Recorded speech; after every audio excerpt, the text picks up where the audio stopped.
ಹೋಸನ್ನ. ಇಂದು 29 March 2026. ಎಲ್ಲ ದೇವಜನರಿಗೂ ಹೋಸನ್ನ ಭಾನುವಾರದ ಶುಭಾಶಯಗಳು. ಯೆಹೋವನೇ ದಯವಿಟ್ಟು ರಕ್ಷಿಸು, ಯೆಹೋವನೇ ದಯವಿಟ್ಟು ಸಾಫಲ್ಯ ಕೊಡು. ಯೆಹೋವನ ಹೆಸರಿನಲ್ಲಿ ಒಳಗೆ ಬರುವವನಿಗೆ ಆಶೀರ್ವಾದ. ಯೆಹೋವನ ಮಂದಿರದಲ್ಲಿರುವ ನಾವು ನಿಮ್ಮನ್ನು ಆಶೀರ್ವದಿಸುತ್ತೇವೆ. ಕೀರ್ತನೆ 118, 25, 26 ವಾಕ್ಯ. 118ನೇ ಕೀರ್ತನೆಯು ಕೃತಜ್ಞತೆಯ ಸಂತೋಷದಾಯಕ ಕೀರ್ತನೆಯಾಗಿದ್ದು, ಯೆಹೂದ್ಯರ ಪಸ್ಕಾ ಹಬ್ಬದ ಸಂದರ್ಭದಲ್ಲಿ ಯೆಹೋವನ ಶಾಶ್ವತ ಪ್ರೀತಿಯನ್ನು ನೆನಪು ಮಾಡಿಕೊಂಡು ಯೆಹೋವ ನಾಮದ ಘನತೆಗಾಗಿ ಆಡುತ್ತಿದ್ದ ಒಂದು ಕೀರ್ತನೆಯಾಗಿತ್ತು. ಯೇಸು ಕ್ರಿಸ್ತನ ಐಹಿಕ ಜನನಕ್ಕಿಂತ ಸುಮಾರು 700 ವರ್ಷಗಳ ಹಿಂದೆ, ಅಂದರೆ BC 740ರಿಂದ 701 ಕಾಲಘಟ್ಟಗಳಲ್ಲಿ ಜೀವಿಸಿದ್ದ ವ್ಯಕ್ತಿಯಾಗಿದ್ದ ಯೆಶಾಯನು ಮೆಸ್ಸಿಯನ ಕುರಿತಾಗಿ ಪ್ರವಾದಿಸಿರುವಂಥದ್ದು ಇಂತಿದೆ. ಒಂದು ಮಗು ನಮಗಾಗಿ ಹುಟ್ಟಿದೆಯಷ್ಟೇ, ವರದ ಮಗನು ನಮಗೆ ದೊರೆತನು, ಆಡಳಿತವು ಅವನ ಬಾಹುವಿನ ಮೇಲಿರುವುದು. ಅದ್ಭುತ ಸ್ವರೂಪನು, ಆಲೋಚನಾ ಕರ್ತನು, ಪರಾಕ್ರಮಿಯಾದ ದೇವರು, ನಿತ್ಯನಾದ ತಂದೆ, ಸಮಾಧಾನದ ಪ್ರಭು ಎಂಬುವು ಅವನ ಹೆಸರು. ಯೆಶಾಯ 9ನೇ ಅಧ್ಯಾಯ 6ನೇ ವಾಕ್ಯ. ಯೇಸುವಿನ ಜನನದ ನಂತರ ಕುರುಬರಿಗೆ ಪ್ರತ್ಯಕ್ಷನಾದ ಕರ್ತನ ದೂತನು ಅವರಿಗೆ ಹೇಳಿದ್ದೇನೆಂದರೆ, ಈ ಹೊತ್ತು ನಿಮಗೋಸ್ಕರ ದಾವೀದನೂರಿನಲ್ಲಿ ಒಬ್ಬ ರಕ್ಷಕನು ಹುಟ್ಟಿದ್ದಾನೆ. ಲೂಕ 2:11. ಶಿಶುವಾದ ಯೇಸುವನ್ನು ನೋಡಲು ಬಂದ ಮೂಡಣ ದೇಶದ ಜೋಯಿಸರು, ಯೆಹೂದ್ಯರ ಅರಸನಾಗಿ ಹುಟ್ಟಿದವನು ಎಲ್ಲಿದ್ದಾನೆ? ಆತನನ್ನು ಸೂಚಿಸುವ ನಕ್ಷತ್ರವನ್ನು ನಾವು ಮೂಡಣ ದೇಶದಲ್ಲಿ ಕಂಡು ಆತನಿಗೆ ಅಡ್ಡ ಬೀಳುವುದಕ್ಕೆ ಬಂದೆವು ಅಂದರು. ಮತ್ತಾಯ 2:2.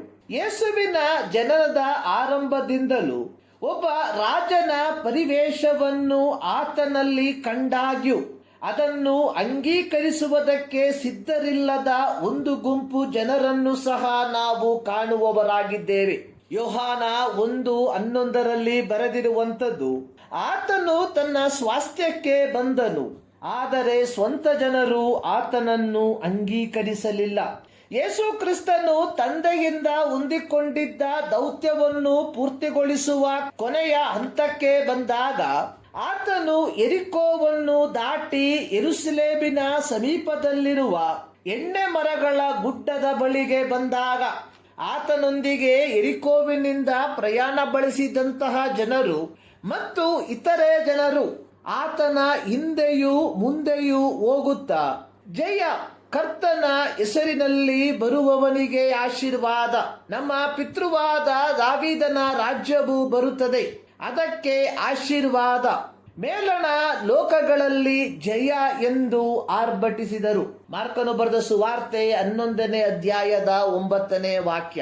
ಹೇರೋದನ ಅಟ್ಟಹಾಸ, ರೋಮನ್ನರ ದೌರ್ಜನ್ಯದಿಂದ ಬೇಸತ್ತು ಹೋಗಿದ್ದ ಯೆಹೂದ್ಯರು ಯೇಸು ಎಣ್ಣೆ ಮರಗಳ ಗುಡ್ಡದಿಂದ ಯೆರೂಸಲೇಮಿನ ಕಡೆಗೆ ಕತ್ತೆಯ ಮೇಲೆ ಕುಳಿತುಕೊಂಡವನಾಗಿ ಪ್ರಯಾಣ ಬೆಳೆಸಿದ್ದಾಗ, ಅಲ್ಲಿ ನೆರೆದಿದ್ದ ಪ್ರತಿ ಯೆಹೂದ್ಯರು ಹಳೆಯ ಒಡಂಬಡಿಕೆಯಲ್ಲಿ ಮಸ್ಸಿಯನ ಕುರಿತಾಗಿ ಬರೆದಿರುವಂಥದ್ದನ್ನು, ಅಂದರೆ ಚೀಯೋ ನಗರಿಯೇ ಬಹು ಸಂತೋಷ ಪಡು, ಯೆರೂಸಲೇಮ್ ಪುರಿಯೇ ಹರ್ಷಧ್ವನಿಗೈ, ನೋಡು ನಿನ್ನ ಅರಸು ನಿನ್ನ ಬಳಿಗೆ ಬರುತ್ತಾನೆ, ಆತನು ನ್ಯಾಯವಂತನು, ಸುರಕ್ಷಿತನು, ಶಾಂತ ಗುಣವುಳ್ಳವನಾಗಿಯೂ ಕತ್ತೆಯನ್ನು, ಹೌದು ಪ್ರಾಯದ ಕತ್ತೆ ಮರಿಯನ್ನು ಹತ್ತಿದವನಾಗಿಯೂ ಬರುತ್ತಾನೆ ಎಂಬ ಪ್ರವಾದನ ಮಾತುಗಳನ್ನು ಗ್ರಹಿಸಿಕೊಂಡವರಾಗಿ ಅಲ್ಲಿ ನೆರೆದಿದ್ದಂತಹ ಜನರ ಗುಂಪು ಗುಡಾರದ ಜಾತ್ರೆಯ ಹಬ್ಬದ ಸಂದರ್ಭದಲ್ಲಿ ಖರ್ಜೂರದ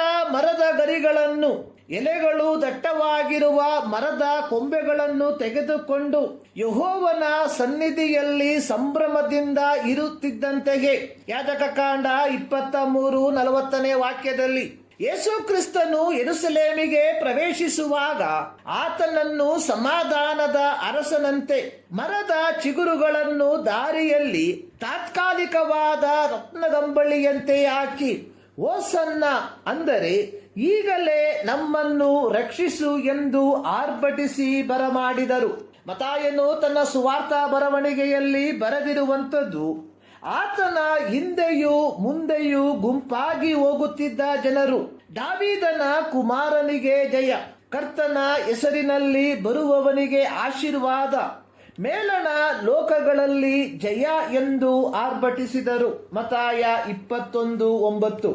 ಅಲ್ಲಿ ನೆರೆದಿದ್ದ ಯಹೂದ್ಯರ ನಿರೀಕ್ಷೆ ಎನ್ನುವಂಥದ್ದು ಯೇಸು ಕ್ರಿಸ್ತನು ಹೆರೋದನ ಅಟ್ಟಹಾಸದಿಂದ, ರೋಮನ್ನರ ದೌರ್ಜನ್ಯದಿಂದ ನಮ್ಮನ್ನು ಬಿಡಿಸಿ ಅಕ್ಷರಿಕವಾಗಿ ದಾವೀದನ ಸಿಂಹಾಸನವನ್ನು ಮರುಸ್ಥಾಪಿಸುತ್ತಾನೆ ಎಂಬುದಾಗಿ ಆಗಿತ್ತು.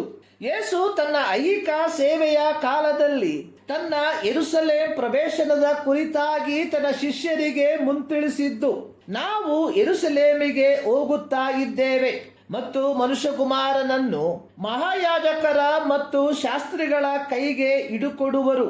ಅವರು ಅವನಿಗೆ ಮರಣದಂಡನೆಯನ್ನು ವಿಧಿಸಿ ಅವನನ್ನು ಅಪಹಾಸ್ಯ ಮಾಡುವುದಕ್ಕೂ ಕೊರಡೆಗಳಿಂದ ಹೊಡೆಯುವುದಕ್ಕೂ ಶಿಲುಬೆಗೆ ಹಾಕುವುದಕ್ಕೂ ಅನ್ಯ ಜನರ ಕೈಗೆ ಒಪ್ಪಿಸುವರು. ಮತ್ತಾಯ 20:18-19 ವಾಕ್ಯ.